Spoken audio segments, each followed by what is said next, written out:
ভাই এই দেশটা আপনার আর আমার, এটা অন্য কারোর দেশ না। তো এই দেশটা যখন একটা খারাপ অবস্থার ভিতর দিয়ে যাচ্ছে, তো এখানে আমাদের সবাইকে এই দেশটাকে সাপোর্ট করতে হবে। তো এই জন্য আমাদের জিডিপি যেটা আছে 605 US ডলার, এবং লোনের যে পরিমাণটা আহ, সেটা হচ্ছে 150K। তো আমাদের এই জিডিপি যদি আমাদের বাড়াইতে হয় আর লোনের পরিমাণ যদি কমাইতে হয়, তো আমাদের যার যে অবস্থা আছে সেই অবস্থা থেকে কোনো বেকার থাকা যাবে না, কোনো বেকার থাকা যাবে না।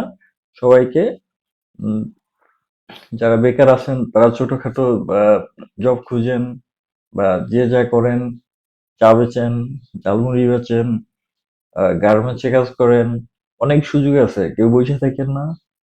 আর জিডিপি যদি আমরা বাড়াইতে পারি, লোনের পরিমাণ যদি কমাতে পারি, তাহলে একসময় আমরাও মিডল ইস্ট কান্ট্রির মতন হয়ে যাব। কারণ দেশটা আপনার আর আমার।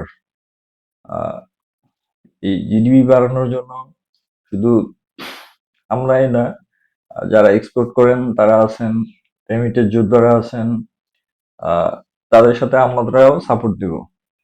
তো আশা করি আমাদের লোনের পরিমাণও কমবে, জিডিপির পরিমাণও বাড়বে। ভালো থাকবেন।